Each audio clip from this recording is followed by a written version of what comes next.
Yeah, thanks everyone for joining us tonight. We've got the brilliant Evelyn Williams who's going to talk about resident engagement. Evelyn's so brilliant that I'm not even going to try and introduce her. I'm going to let no, you shouldn't be shaking your head. I'm going to let Evelyn introduce herself. I'm told that Celebrity Traitors is on at 5 o'clock, so sorry, it's 9 o'clock, so we are going to be quite disciplined.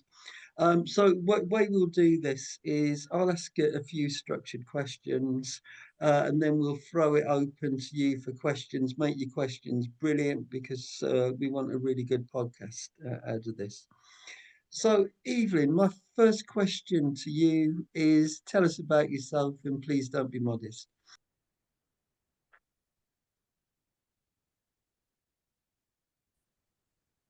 Need to mute yourself. But you need to meet yourself first, Evelyn. Thank you very much. I apologize. This mistake we keep making after the pandemic. It stayed with us. So thank you very much, Andy, for that introduction. I was saying that I have to apologize in advance to John because he's probably heard this. So I'll try and say a different version so he doesn't get bored. I fell in love with housing in 2010 after spending 5 years working in Barclays in retail banking. So I got my first job in housing in a stock transfer housing association that was local to me. And I worked in a traditional call center as a customer service agent. The reason why I stress the traditional call center bit is because we did all aspects of housing management. We took rents in, we dealt with ASB, so we did everything. We did repairs. So you had to have a really good knowledge about everything to be in that team. And it was fantastic. And it was my first introduction to housing. Within 6 months, I knew that I wanted to retire in this sector. I knew that I was going to stay. So within 12 months, I then started looking at the options for study because I wanted to know more. I wanted to understand why we had the call center, why we're raising repairs for tenants. What was this relationship between landlords and residents all about? So that's, basically, I had that burning desire to know more. Then I decided to leave work at the time because my children were young. And I went and did a level 3 in housing practice, which is the same level 3 that we have today. And when I did the level 3, I decided to do a level 4. You would think that I would have stopped there. I had this vision that I wanted to get a Chartered Institute of Housing chartered membership. And I started researching into the routes to the membership. And I found out that if I did a housing degree, I will kill 2 birds with 1 stone. I'll get to know a lot more about housing and I'll also get the chartered membership. So I went to London South Bank University under the leadership of a lady called Sonia Liu, who was running the course at the time. And I did a degree in housing studies where you had to do everything and understand the whole of housing. And I think it was the best thing I ever did because I knew that I wasn't making a mistake. I was able to understand the sector a lot more. When I was done with that in 2017, I then went to the London School of Economics to do a master's in social policy research. Housing remained my main area in terms of study. I did a little bit of migration, but housing still stayed my main area. And I was lectured by people like Ann Power and John Hill, bless his soul. And it was time to finish and go into the world. And I started looking at what else I wanted to do. Then worked for the Housing Association's Charitable Trust, which is HAT. I did a bit of work with them. And then the NHF was calling and I joined the NHF. And it's been a fantastic journey because I had the opportunity to understand housing associations more, also to get involved with a lot of the work on the consumer regulations. So things like the tenant satisfaction measures, the consultations on that. I was leading the Together with Tenants initiative, which was the sector's response to Grenfell. I managed the tenant advisory panel, which is the consultative forum, the tenants group for the NHF. Kai is one of them, hence my comment earlier. And I carried on working on different aspects of the consumer regulation. And the last bit that I worked on before I changed roles as a policy officer was the competence and conduct standards consultation, which is very important to me. And there was a personal side of it So when the government started looking at training and qualification in the sector, I asked my line manager at the time that I wanted to be involved in that work because I felt that I was a product of that system.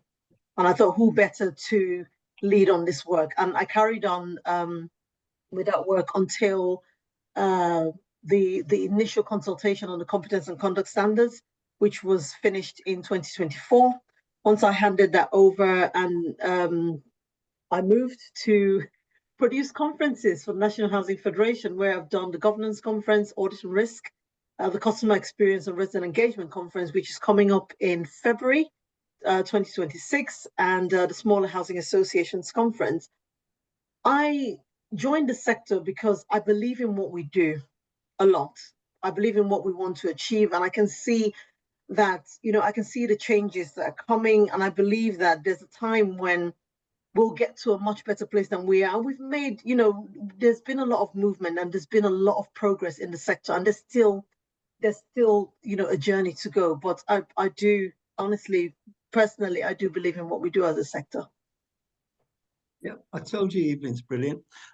So, Evelyn, can we start off? Can you explain to us what the regulator of social housing expects from social landlords in terms of resident engagement? So, Andy, I wanted to start by saying that when we look across the new consumer regulation, we can see resident voices crawling all over it, and all of us can agree to that. There's that heavy emphasis on resident voice.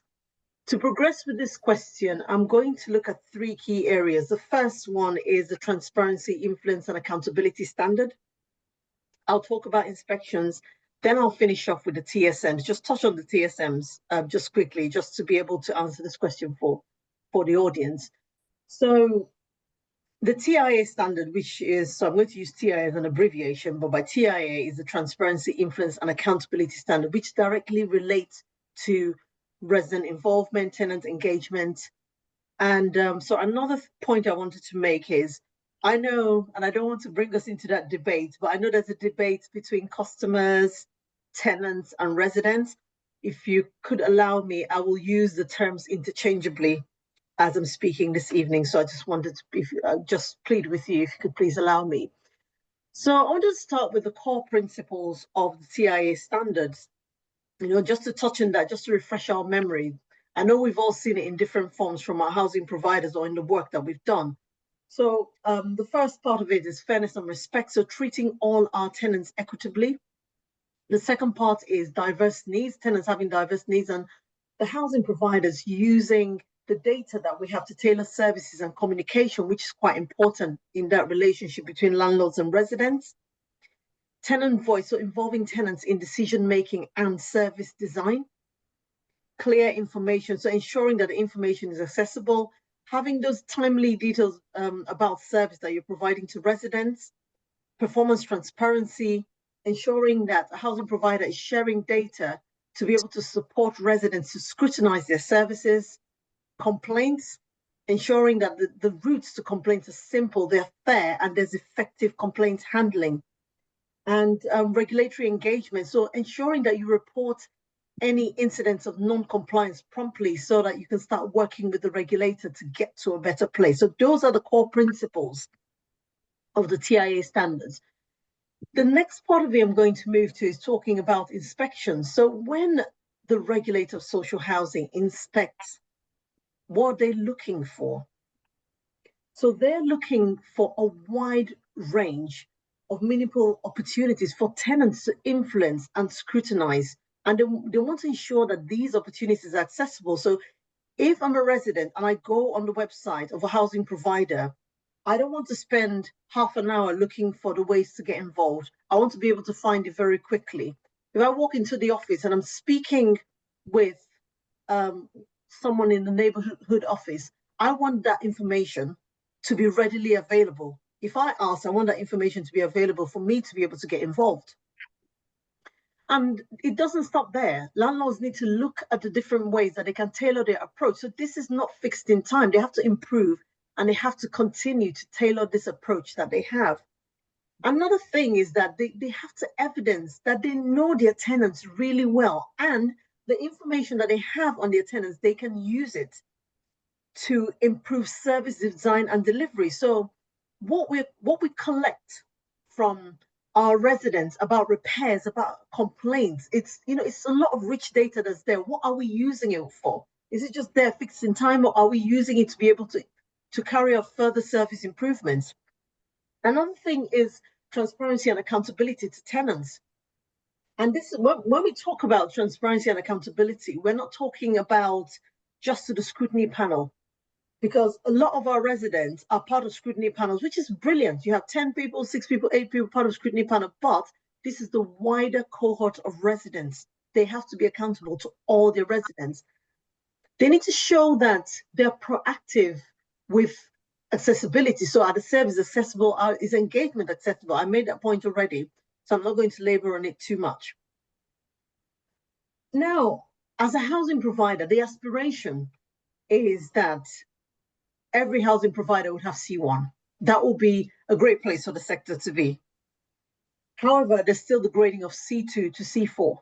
So where a housing provider or housing association is graded C2 to C4, they have to go through what you call an improvement plan. Now, there's an expectation of that improvement plan. The expectation is that the landlord needs to show a clear role of residents in that improvement plan. What are they doing? How are they part of that improvement plan and improvement work? So they need to be able to show that.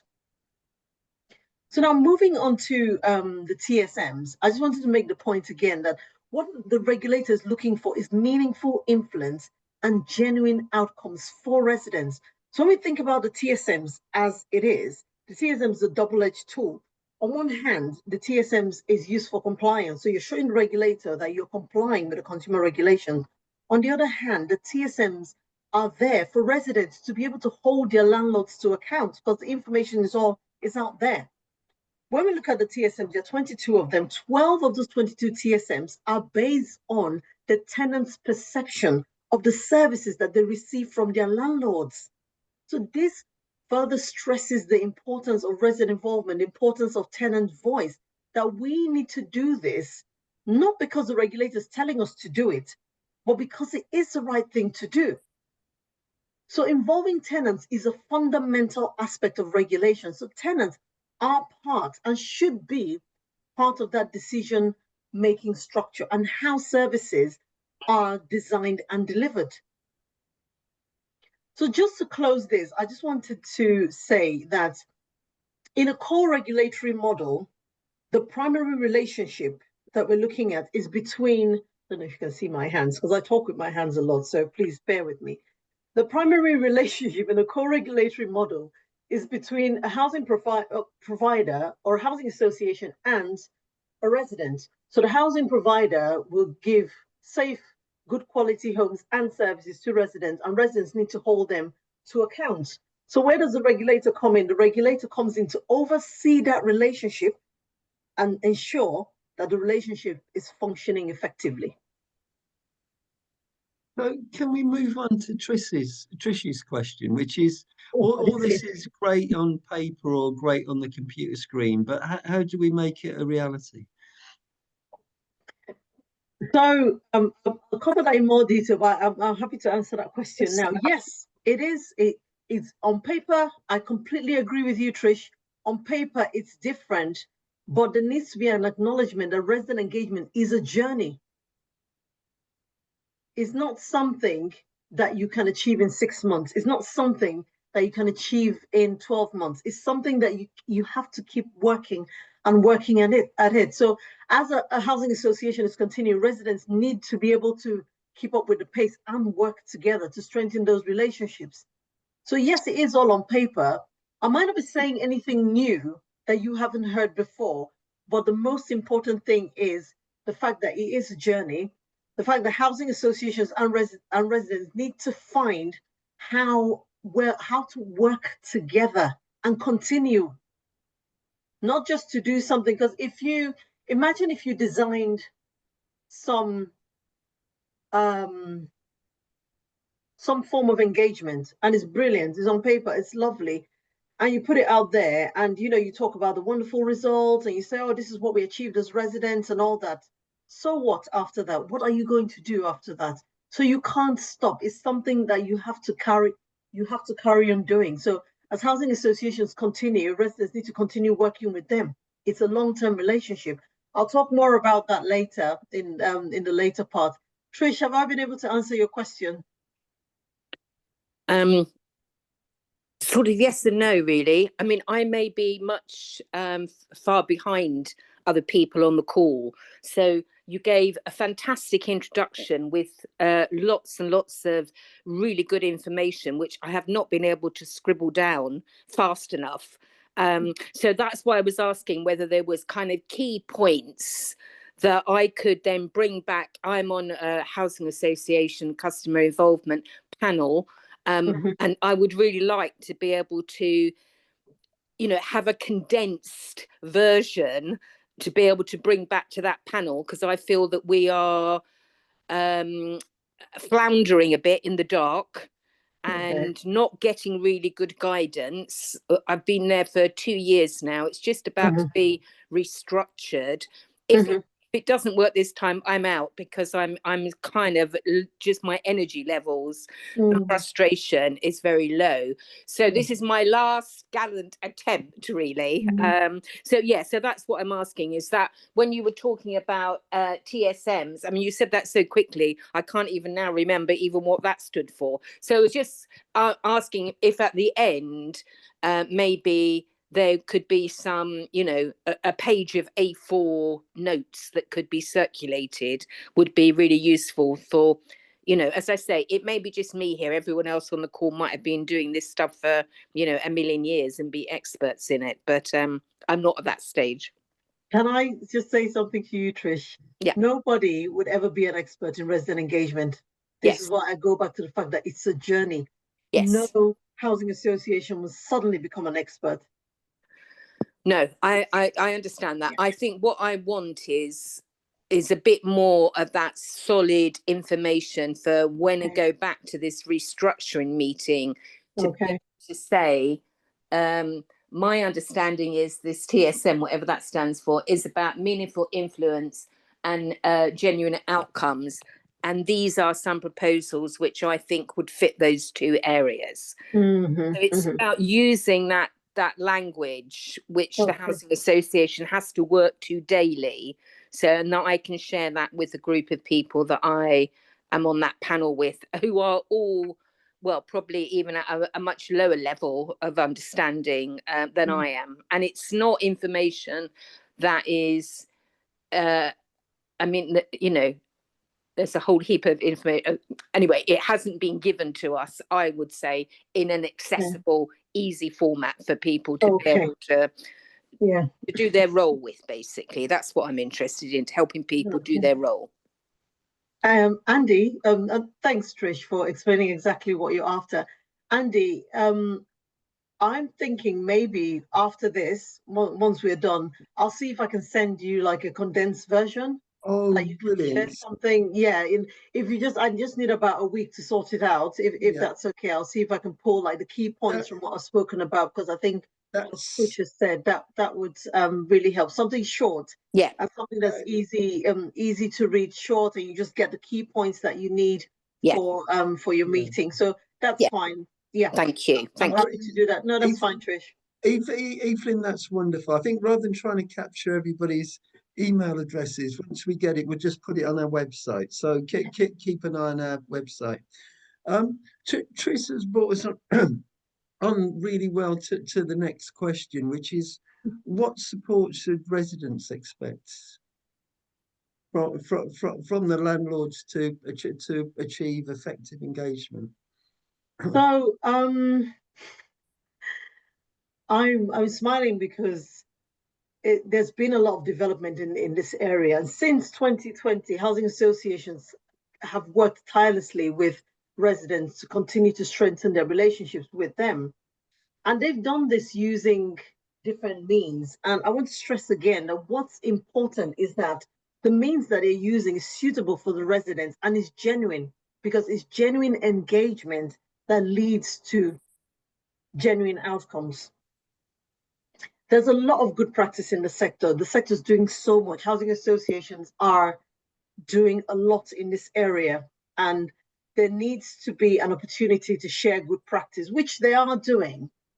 So going back to 2022, there was a housing association that really I found really impressive, and that was Black Country Housing Group with the no voice, no approval. That was the first time I thought, oh my goodness, this is amazing. All customer facing policies must have, resident voice before they can be approved. And if they don't, it's not going through. So that was the first time I decided, okay, I'll go and see this housing association. Their first customer conference I went for, it just was, it wasn't them just saying it. I could see that there was evidence that they were doing it. They weren't just talking the talk, walking the walk, they were doing it. You could see that there were those genuine conversations between, the executive team and the residents one-on-one. So I saw it in person and I thought, this is amazing. Scrutiny panels have taken things a step further. They're looking at different areas. They're changing policy. They're making those key recommendations and changing services. They're called Amplius now, but they used to be, they're called Amplius now, but because they've merged, but then it used to be Grand Union. So Grand Union has merged with Longhurst to create Amplius. When Grand Union was a housing association on its own, they set up what they call Your Voice. Your Voice was an online system, fantastic system that they used, where they brought together residents' views to look at policies that were affecting residents. And residents got involved, made recommendations, and they changed these policies. You go further to housing associations like Vivid, who have created things like the Lula, which is Listen, Understand, Learn, and Act, and that's part of their customer strategy.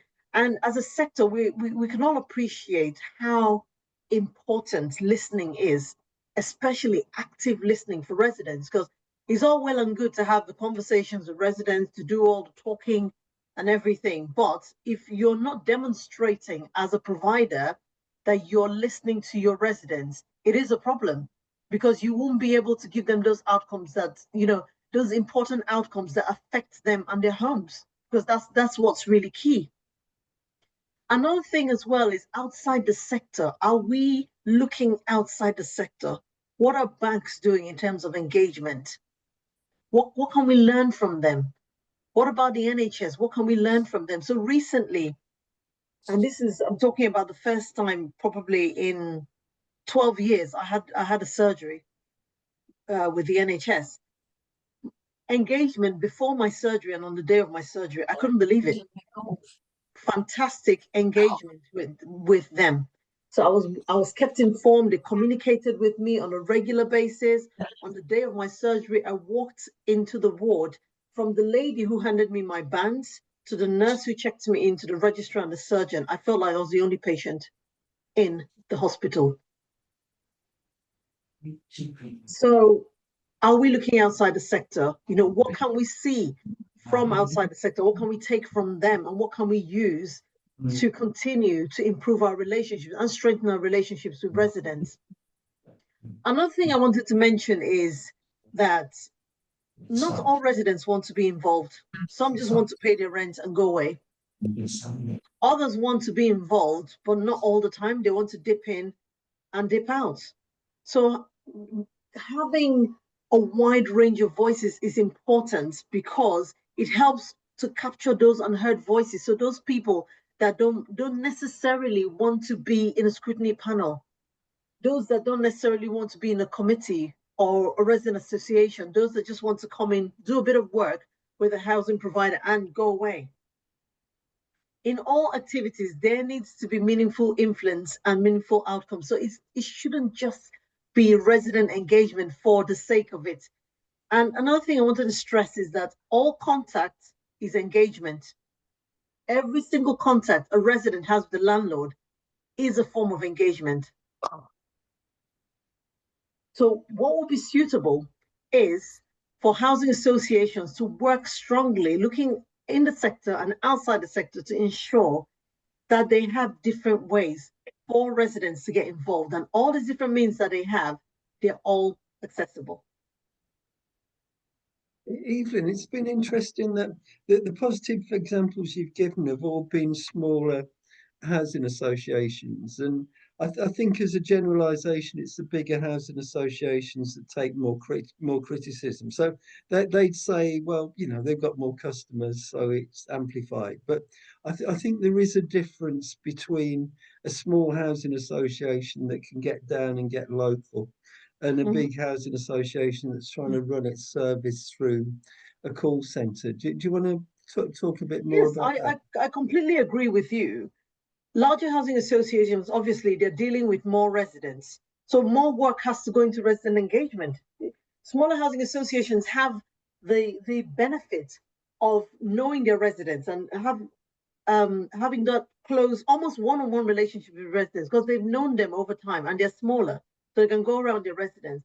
For larger housing associations, that's where they need structure in terms of resident engagement, not tick boxing, but a proper structure and proper, mechanisms for resident involvement and ensuring that these structures are across the different regions that they cover and the different localities, because a larger housing association is very likely that they'll be operating across different local authorities. They'll be operating across different local authorities, they'll be operating across different communities.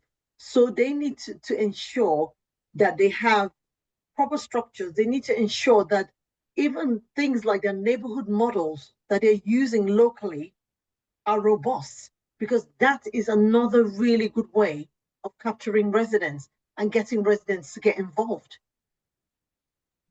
A final question, final Yes. question from me, Evelyn, and then I'll Yes. throw it open. Sorry. So if residents think this is all kind of tokenistic, landlords not really interested, not seeing any difference in services, what redress have residents got? Sorry, could you take that again? I had a plane going through, so I Oh, missed all that. right, okay. Sorry. Yeah, so I'm asking the question that if residents feel that the landlord's not serious about it, it's just pure tokenism, and they're not seeing any change in services or the way that you know, or the way that they're interacted with. What redress have tenants and residents got? Well, as I said before, the regulator is watching. They want to see those means. So when, if I use inspections as an example, during the inspection process, the regulator speaks with residents without the housing provider available. So it won't be long when those things will start to show and those things will start to manifest. The whole of the consumer regulation has, as I said before, has resident engagement crawling all over it. So there's no hiding place. This is not, resident engagement is not a fancy accessory that a housing provider needs to, to pin on them to say, oh, yes, we are doing this. It is a fundamental part of regulation. They need to have those resident voices in. There's no hiding place. There's no running. I mean, I've been doing this probably since 2019, 2020. And housing providers that had already been preparing themselves and putting all the work into it are the ones that are seeing the fruits of it. They are the ones that are gaining. So if residents have gotten to that point where they're feeling exhausted or they feel like they've been trying and things are not changing, it will reflect somewhere. If it doesn't reflect in the inspections, it will reflect in the TSMs. When those satisfaction, because when the satisfaction scores come out in the TSMs, it will show that residents are not happy with a specific area. It's not going to hide. So that's what I'm stressing. There is no hiding place at all. Okay, hopefully I've successfully structured that part of the conversation. So now it's your turn as participants. There's a fairly small group, so please just jump in with your questions. Andy, Yeah, there's just a couple of, for the benefit. Okay, Asma, sorry, can you just bear with me? There's just a couple of points that I thought would be useful yeah, sure. Yeah, to yeah, make as well, yeah. just to add on. The first one is that providers need to show residents the impact of their involvement. The worst thing that can happen is for residents to be involved and not see the outcome of their involvement. So that is what creates apathy, exhaustion, and thinking, I did this and it didn't work. I mean, we had Trish a few minutes ago saying, this is my last try. So there needs to be a very clear, so just showing that, look, this is what you came to do with us, this is the outcome. You can't just invite residents, their time, their involvement, everything, their expertise, lived experience, and not tell them that this is what came out of this project. This is where we got to because of your involvement. Another thing as well is training. Training is really important. Our residents are so experienced. They bring in that lived experience, but we don't know a lot of other skills that our residents have. And that's why it's so important for us to continue developing that relationship, because as you continue to get to know your residents, then you discover that they have so much to give. So organizations like Phoenix, the Phoenix Community Housing, they have started the Phoenix Academy. The root of the Phoenix Academy is from residents. They wanted to ensure that residents had the roots to training. It wasn't for the general public. That's where they started from before they are where they are today. So they started with a level 1, then a level 2. So creating those mechanisms for residents to get training so that they can go on and do a lot of work within the sector. They can contribute in different ways, being part of that conversation or those conversations about regulation, And another point I wanted to make is that where I live locally, there's 3 retailers. There's Tesco, there's Asda, and there's Lidl, between 5 to 7 minutes from me. My relationship with them is very transactional. There's some weeks I feel like going to Lidl, some weeks I want to go to Tesco, and some other weeks I change it as I like, because the transactional relationship. The relationship between landlords and residents is long-term. And what is the key thing about long-term relationships? They need to be nurtured, they need to grow, they need to develop. So our work is never done. This relationship is not one that you put in the cupboard and bring out when you want to show people that you're doing great things. And that's the reason why I keep stressing that resident involvement, that relationship between landlords and residents is a journey. And the fruits of this relationship, if hard work is put into it, you see the benefits later on. It's not something that you see in 6 months or 12 months.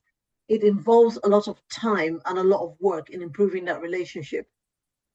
Yeah. No, I think that's a great analogy. It's like a marriage or a partnership, isn't it? You just kind of have to work at it every day. But Asma and then Kai. Hello, thank you, Evelyn. That was really, really interesting to hear from you. I just had a few points and wanted to hear your opinion on it. So the first one is on engagement. My experience tells me over the years, things have just got worse and worse, and we're at a place where, like, even from my own experience as a counsellor, when I go out campaigning, when I go out door knocking, I am going to pick up anything between 3 to 12 pieces of casework. On a rare occasion, when I don't pick up casework, I'm skipping home. But engagement does mean that you're going to end up with more concerns, more work to do. And a lot of real meaningful engagement cannot be backed as meaningful if you're not going to put the resources backing it up. So I think that's really, really important. And knowing the amount of extra expenditure that wasn't anticipated for housing associations has really put them in a place where they are stretched. They're very much stretched. So where does that pull and push kind of get to us to in a good balance where we're able to do that? With the social housing regulators and housing ombudsman, I personally find, and you can have a different opinion, that it's not preventative. By the time we are going to the housing ombudsman or referring something to the social housing regulator, it's the situation is far worse, and the amount of money that we need to try and fix the problem, it would have been a lot less if we had some kind of preventive measures right at the beginning. And the other thing I was going to say is, I was listening to what Trish was saying earlier, and she's absolutely right. I very often have to have meetings with regional directors, chief execs of big housing associations. And I will go in, I will listen. I am very much reassured. There's funding behind, there's resources there, and what they're saying about the plan and the strategy. Then I go out door knocking and I go and speak to people, or people are calling me and contacting me. It's a whole other story. So the engagement plans and the strategies aren't always relating back on the ground. So I just kind of wanted to hear what your experience and your opinion was about those two things. So I completely agree with you. Housing associations are stretched in terms of their resources. And to do engagement properly, you need the resources, you need the staff to be on ground, to do, to bring it, to basically bring it to life. You won't be able to do it without the right staff in place and everything. But I feel that is one of those things that we need to acknowledge that it's not going to happen in one day. The consumer regulation is itself being rolled out at different stages has meant that housing associations have had to recruit more. They've had to bring in the staff to be able to do all those things. So all these things, you're absolutely right, they're pushing and they're pulling. But we as a sector, as housing providers, we cannot lose sight of the fact that the people who are receiving this end results are residents. So in whatever decisions that's being made, there needs to be an assurance that residents are reaping the benefits of these services and not making decisions where residents will suffer, because whatever decisions that they make at the top invariably is going to affect residents, because the homes are for residents. So for me, I feel that we shouldn't basically lose sight of the fact that residents are key. And this is why the regulator is stressing that they need to have a voice in the decision-making processes within the organization. Just before Kai comes in, can I follow up on Asma? So we've talked about housing associations, but I know from personal experience that a lot of councils are just in a catastrophic financial situation. So despite lots of good intentions, that councils just can't afford to do the building safety work, can't afford to do the major works. They haven't got the staff on the ground. So all great kind of aspirations, but can I ask you the really difficult question? How do you try and deliver this in such kind of severe financial situations? Well, the finance one is what the sector has been crying about. New homes, new homes, and basically funding to also refurbish the homes that we have, to ensure that those homes that our residents are currently living in are safe and, meeting the carbon, the net zero targets and all that. So it's an area that's, I mean, take it back a bit. We've had, the sector's had a good year in terms of funding. So the comprehensive spending review, the government releasing more funding, so it points back to basically the government providing more funding to be able to get those, to get us to the point where we as a sector, or the social housing sector, can deliver. That's the only way, because it's almost one of those situations where if you move from one end, something else is going to suffer. If you move this other end, there's something else that's going to suffer. So it's a bit of a tricky one, as you said. So Kai, thanks for being Kai, thanks for being so patient. Do you want to jump in with your question? And then Paul will come to you, yeah? Oh no, it's okay. I didn't really have a question. It's been asked. Yeah. I didn't really have a question. I just was putting some things in the comments because I am the chair of my scrutiny panel. I'm also recently employed full-time by TPAS now as well.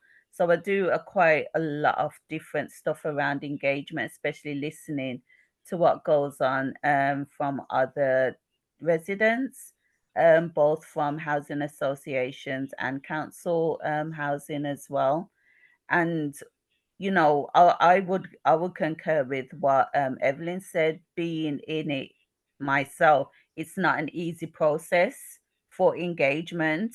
I think every organization kind of has the ethos of that. We listen to residents. Residents are at the heart of everything that we do, and engagement is important. And engagement is important, but what I find that it's not necessarily organizational wide, and it's not always part of the culture of the organization, which is where we get the problems with engagement. Because when people think that engagement is just an add-on, and they don't hear tenants properly and don't want to engage with them meaningfully and properly, then they're not going to get the proper outcomes that that residents actually need and want.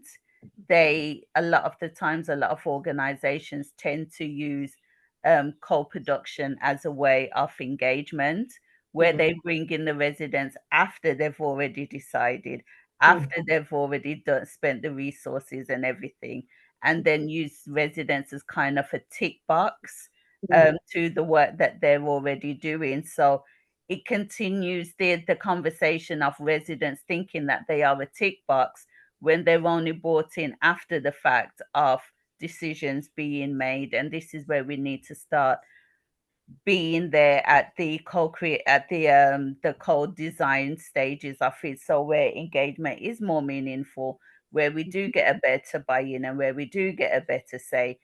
It's still a challenge in the sector, engagement. It really is. There's no one size fits all. There's low staff are taking on a lot more in their roles as well, so that makes it even more difficult. And then what I find is the biggest thing is residents actually trusting staff and the organizations themselves. What I say to staff members is that even though the Social Housing Regulation Act came out in 2023, and it's brought in the consumer standards, the TSMs, and all of these different types of things. It's decades worth of engagement and trust and a bad reputation that the sector right now has to rebuild. So it's not a case of engaging over the past couple of years. It's a case of you need to build on and do better than what your predecessors have done, because let's be honest, the sector has been botched for a long time.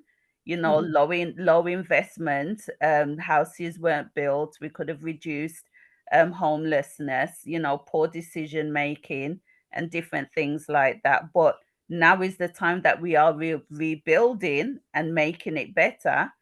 But we also need to understand and take into consideration that a lot of damage has been done, and you're not just building the bridges now, you're building like a whole city. Thanks, Kai. Yeah. Paul, can I just ask you to put yourself on mute for me, please? Sorry, what am I going to do?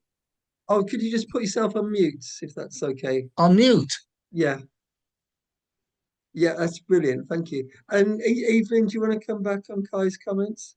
Yes. There's so much that has happened in the sector since Grenfell. Then we're trying to grapple with that. Then we had the damper mold ITV investigation. So there's just so much within the new consumer regulation. There's a lot happening. It's not something that is going to be a quick fix. Kai is right. Trust has been lost in the sector. The sector is trying to come away from poor reputation. All these things it doesn't take one day to fix. It takes time to work it out. And I think that's the reason why engagement as it is not easy. And with the point I was trying to make earlier, that it's a journey. You have to continue. You can't pick it up and drop it.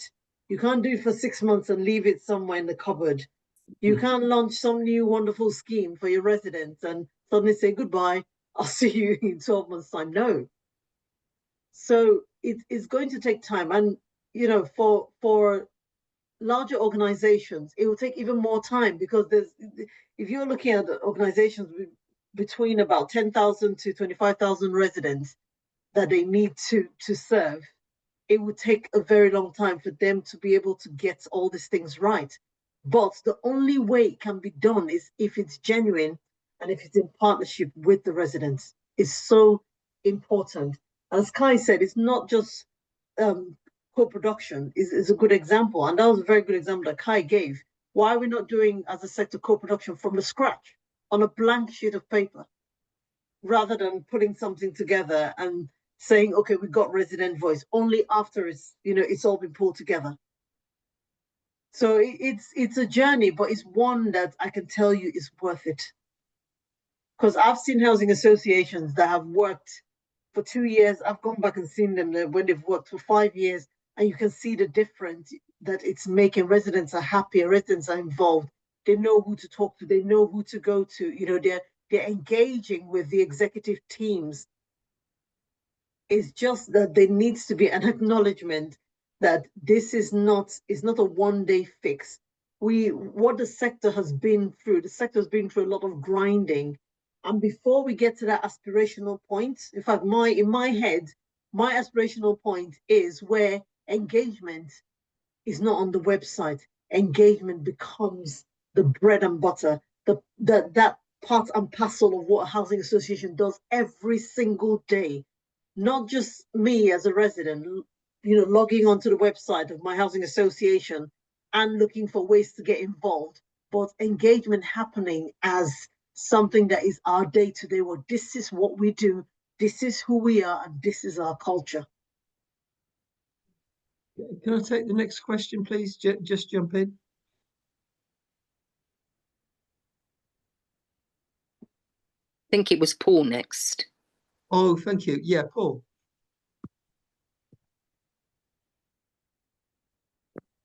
This is where we do need you off mute. Right. Okay.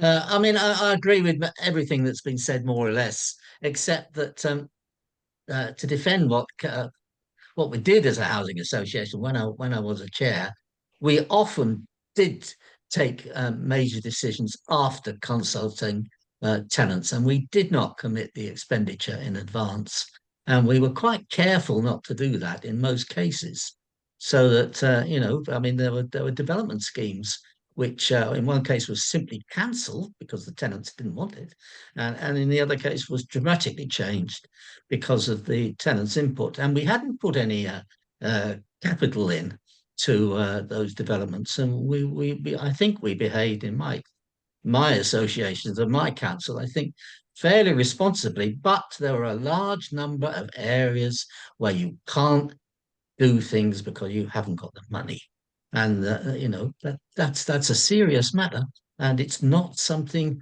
that is easy to get over to tenants. And tenants will think you don't really care because what you've done is what they don't want, but you've done it for good reasons. I mean, for instance, my last association had a large number of local community halls, community centres around the district. Some of those were very little used, and there was no prospect of doing anything much with them. Others we did improve, and we had a program of improvement which was very good, but some couldn't be justified, and we closed them.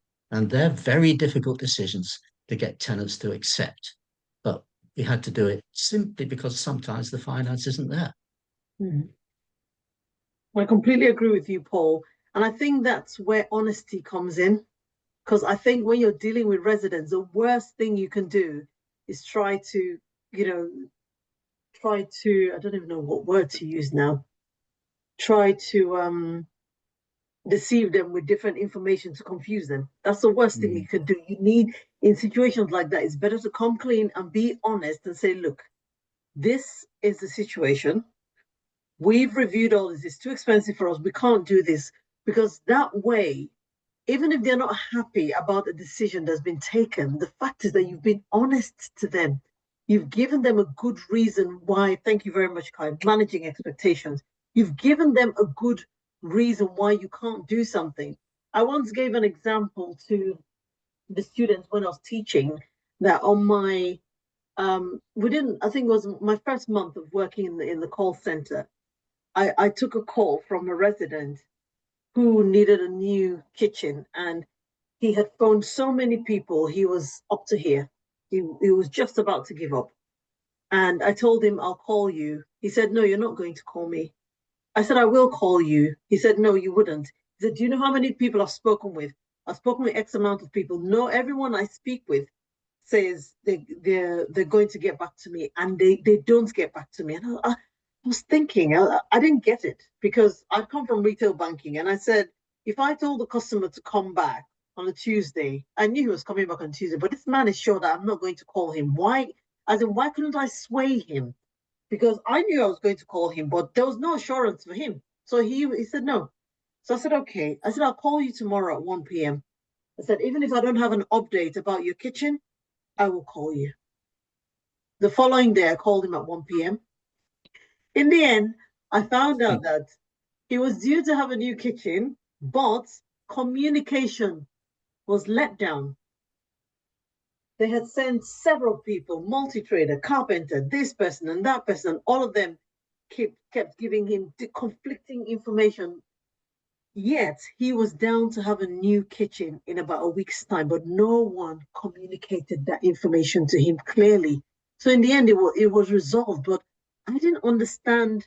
That was like a practical example to me of like lacking in trust, and that's just on repairs. Now, when we look at the whole sector, people could lose trust in so many things. There's just so much more to deal with. So it's so important that housing providers, yes, the residents might not be happy. Yes, it might not be an outcome that they were hoping for. It might not be what they wanted. But the most important thing is that honesty and transparency, telling them the truth. We do not have the money to do it right now. They might not be happy, but they will accept it, and they will respect the housing association. They'll respect that relationship, that, you know what, last year we did X with them and they told us that they weren't able to do it, but this is what they were able to do. But that is what helps to build that long-term relationship that I'm talking about. More questions? Richard, do you want to go before me, because I've spoken already? Okay, yeah, thanks. Yeah, thanks very much. Hi, Evelyn. Right, so I'm not from the housing sector, but so I work in the world of leadership and organization dynamics. But I'm not an academic, so I do deal with like MIT and Oxford, London Business School. So I like to think I get brought into organizations to help them think differently and be innovative, and I have started looking. I know the guys at Atkins and Edaroth and all these sort of people that we know. So I understand because I've researched it, but we are very anti-bureaucracy, and it's interesting hearing you talking. I don't want to sound negative, but it's almost like, okay, I always say, what is the basic point of a housing association? It's like, it's not an organization and a bureaucracy that exists on its own, and then it goes and engages with its actual raison d'etre, which is its clients. It's almost like an afterthought. And I think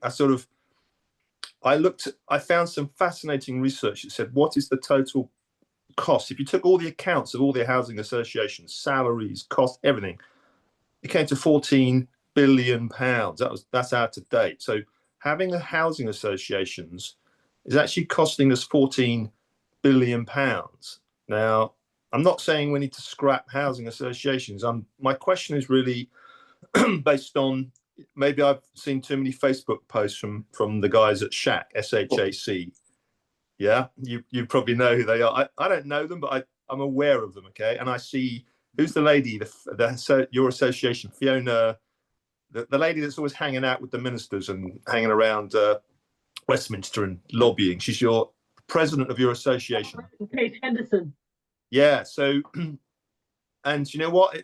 There's something in me that says, are the housing ministers, are they being too safe? Is it all a bit too cozy?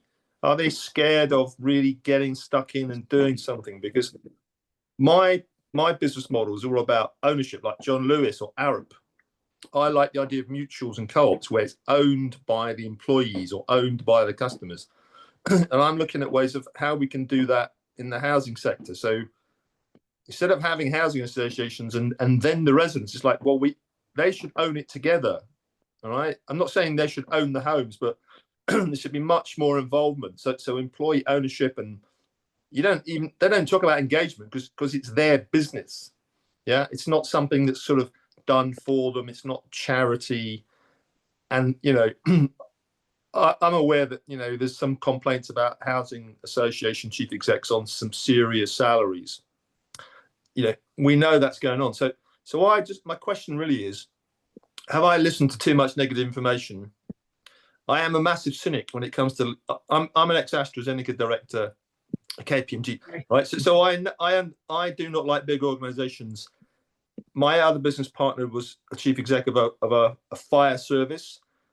We've got the post office, we've got all these things that are just going wrong because we have outdated bureaucracies and poor leadership. And I don't think that I think a lot of people are expecting the government to be a bit more radical, but I think, they've been cozying up to BlackRock and playing it safe. So give me some, I don't know, cheer me up a bit and tell me that there's a lot of good people out there that want to make a real difference, but it's got to be focused on the tenants, and they've got to have we don't want to engage them. They've got to be owners as well. So maybe that's not a very good question, but it's are our politicians being radical enough? Richard, that is a fabulous question, and I'm glad you're answering this evening, not me. So over to you. Yeah. I could ask you the boring question, but I always think, right, what's my boring question? And then I go, no, I'm going to lob a hand grenade in there. So that's a wonderful question. But we're all friends, by the way, so don't worry. Are you sure? It's a huge grenade. And I get what you're saying, Richard. I get what you're saying. So I feel that a lot of things have happened in the sector. I completely agree with you. So many things have happened. We're hearing it from different directions. We're seeing it in the news. It's all happened. But I also feel that it's blinded the good things that are happening. That's what I feel. And in my role, I had the privilege of visiting, and I'm not just talking about Black Country Housing Group. There's so many other housing associations where I've gone there. I've spoken to their boards about resident engagement. I've talked to them about, how can we do this? How can you do this and translate it into the context of your own organization and not just have a blank sheet that is a tick box where you copy everything word for word, not a photocopy, but how can you take this and how can you use it in your organization, and how can you bring your residents on board? How can you bring your board members into these conversations? And they're happening. They are, honestly speaking, Richard, they are happening. But the problem is the minority that are shouting the loudest are the ones that people get to hear about. And I'm sure, Kai, I'm really sorry for bringing you into this conversation. You can testify to the same thing as well, that there are good stuff happening. But because the negative stuff has really planted itself into the sector, sometimes it's really difficult to see the good that's happening. So Evelyn, just before Trish comes in, I think Richard is such a great question. So you look at the health service, and Wes Streeting saying, I'm going to completely transform the health service. Nobody's saying that about housing. So if I could be Trump for a moment, so I'd say, look, we've lost half of our social housing. We're building far less social housing than we ever did. But there's a whole load more people on salaries over 200,000. How do you justify that? Oh, that's even worse. That's worse than Richard's question. well, I've repackaged Richard's question. You'll do it for 100,000, I know. That's worse than my comment to that question. You trying to make Richard's question more difficult is that. Sorry. housing associations need to go back to their social purpose, why they were there in the first place. This is one of the things that that's been discussed. They need to, why were you there? Why are you there? Sorry. Why were these organizations created in the first place? What was important about housing associations that made them housing associations? Just for a second, like go back in time, think what made us, what made our, because that is what's going to inform that culture. That is what's going to help them embrace all these different aspects of the consumer regulation that's being thrown out left, right, and center, mandatory qualifications, TSMs, inspections, so all those things. So we need to go back. It's good to move forward, but it's also good to take a few steps back and reflect, like, why were we here in the first place, and what were we here to do? Okay, I'll ignore John's mischievous comment in the. Sorry, I'm so sorry. I'm not following. I'm not following the chat. Just picking up on that, because I was at a meeting. You mentioned some names about. So I also am involved with the NHS because I'm a big fan of Maslow. So homes, education, safety, all that, right? All those basic things, food, clothing. Yeah. That's how I think about the world. So we need to get that. If we get those things right, there was that report yesterday about if we solve disability and people not in work, it would be 7% added to our GDP. It's about empowering people. So, and I expect as a Labour government that they shouldn't try to nationalise everything, and they shouldn't be privatising everything. There is a middle ground which is called mutualisation, which Arup, who everyone's heard of Arup, they are owned by their employees, and obviously John Lewis, but I don't think the government is really, it's missing a massive trick. So I know that the NHS is 100 billion, is it? They've got a massive backlog of building maintenance required on their properties alone.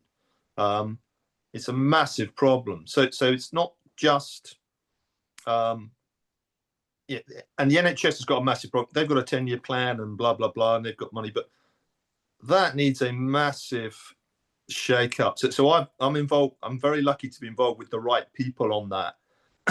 and all the people at the top, they're a little bit scared to do something. That luckily I have a particular background, which means I'm not scared of.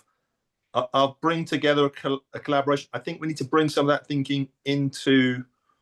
I'm talking about people from special forces backgrounds, global companies, whether they're in India or London or whatever, but they've made some really impactful things, and we need to shake up the thinking a lot. And for example, I'm at London Business School tomorrow. I'd be quite. Anyone heard of Gary Hamel, who's he basically invented the MBA. Anybody who's done an MBA, he kind of invented it, and he's a guru of, the book's called Humanocracy, by the way, if you want to read it. Humanocracy, not bureaucracy. And we're going to be looking at the NHS. How do we, because everyone knows the NHS is massive, so how do we transform it? So we need to bring in the world's greatest minds on this and get a collaborative approach. We don't want McKinsey coming in. We don't want some think tanks who come in with their idea. We don't want some leadership guru who's got a model or some minister who's got his friends. We need to get a collaboration of the world's best minds on this, and not to come in and tell, like, the sector, not to come in and tell you what to do, but to come in and turn you into a leader. So my business partner was the former head of the Royal Marines. He didn't half train young men to be half a Marine. He trained them to be a Marine, and therefore they became leaders. That's our philosophy. Make sure you train people to be the very best, and that's we need to bring some of that thinking in there. And I get quite frustrated. I think the government guys are playing it safe, and I think you guys as well. You need to. Somebody needs to take the lead, and it's not the guy at the top. Okay. So yeah, great challenge, Richard. So Trish and Ali have been far more patient than I should have expected them to be. So Trish, come in with your question.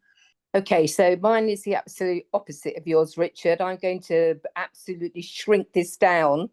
The housing association I am part of is a very large housing association. I think it thinks it's doing a really good job, and it is doing, it is trying its best. But I would argue that the people that are involved with engagement have no real background in that, and there is no cultural understanding in the organisation. So for them, engagement does mean a tick box exercise, at the end of a process. And what I'm trying to say is, I would like us to be involved when a policy is being reviewed, for example, for that to be sent to the panel first, for their comments to be put on, and then those comments to be part of the review process, rather than the other way round, or when a service development or when a service is being developed, that we are involved at the initial stages. Again, what they would prefer to do is to come and do a lot of show and tell, have lots of different managers coming and showing and telling, which is fascinating. But, I don't have time or inclination to become an expert in building structures. So my question is, how do I, as an individual, how can I influence that process, to change that process so there is what I consider to be meaningful influence and meaningful outcomes? And I think what you were saying, which is really interesting, about sometimes those outcomes are not going to be what people want. I think that's absolutely right. But I think we should, at the end of 12 months, have a very simple list of the things that the panel was involved in and what they asked for, and a very simple list of what was incorporated from their requests. So it's very clear what impact that panel is actually making.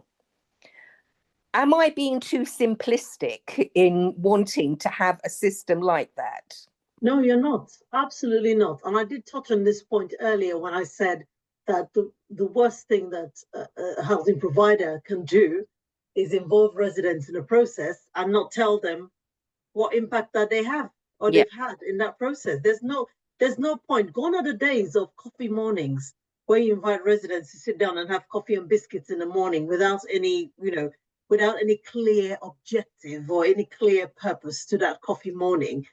I don't see anything wrong with you making that suggestion to your housing association, because at the end of the day, what the consumer regulation is saying is that meaningful influence, meaningful outcomes, and having that role in decision making is the same. So basically, together with tenants, that sector initiative I mentioned earlier has 7 commitments, and it basically drives into that whole aspect of strengthening relationships between landlords and residents having a say in decision making.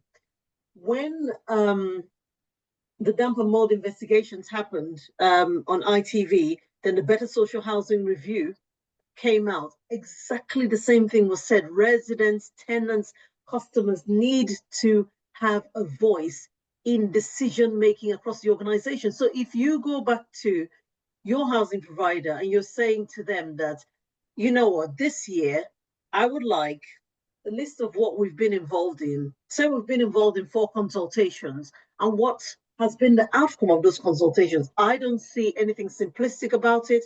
I don't see anything wrong in it. You have every right to ask, because in that way, you're trying to create that opportunity for there to be the tenant's voice in the work that they're doing.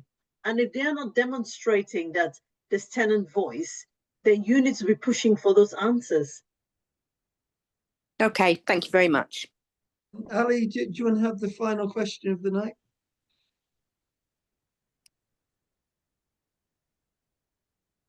Oh, we might have lost. Might have lost Ali.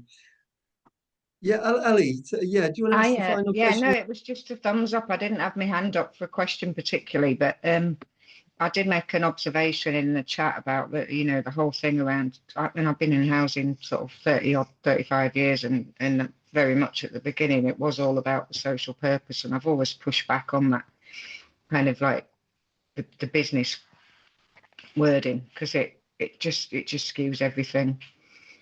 I think that's in terms of priorities of boards, and just in response to the last person who spoke, Trish, was it? what do your board members think about, the fact that you feel like that? I think, they're probably being told that there's lots of input and involvement going on, and Exactly. to challenge that, really. Yeah. That's a great final question. So, how do we use tenant engagement to pull housing associations back to their social purpose, Evelyn? Throw my question back at me. So the question is, sorry, Andy, the question is, how do we use social purpose to bring tenants back into the housing association? No, how do you use tenant engagement? So if tenant engagement's going to be real, it's going to bring about real change. And as Ali said, the general demand from tenants, I think, is that housing associations should have a social purpose, and a feeling that that social purpose has been lost. So yeah. Sorry, you finish. No, I apologize. Yeah. So if tenants, Because if tenant engagement's real, it's going to change the culture of the organisation. So how does tenant engagement change the culture of the organisation? Because it's, first of all, tenant engagement, and I've said this so many times, tenant engagement in itself is not the duty of the head of influence, is not the duty of the resident engagement manager, is not the duty of the resident engagement officer, is the duty of every single member of the organization, all the way from the boards to the ground, to the front-facing staff. It's not just one person. And having those strong mechanisms for resident engagement reminds, I'm not saying housing providers don't know what is important, they do. And they're conflicted in different ways because they're struggling with a lot of, there's a lot of priorities they're struggling with. But having robust tenant engagement within an organization basically reminds them of what's important. What do we need to put our eyes on? How can we improve the lives of our residents? How can we improve the lives of our communities? Because this is not just a roof over the head of our residents, the housing providers are sorting out or providing for them. It goes way beyond that. It's their influence across the community. So you talk about housing associations being community anchors. How can they do that? But they can only do that if they get the home right, then they can move across the community. But definitely resident engagement will remind them of what are the key things we should be looking at, what are the things that are important to us, and that will take them back to their social purpose. But it's everybody's duty, it's not just one person in the organization. So John Lynch was right. You were going to be great, Evelyn, and you have been great. And can I thank people for some great questions? So I think between all of us, we've produced a really good podcast. So thanks, everybody. And hope you enjoy Celebrity Traitors a little bit later. It was excellent. Thanks, lovely to meet you all. Thank you. Bye. Bye.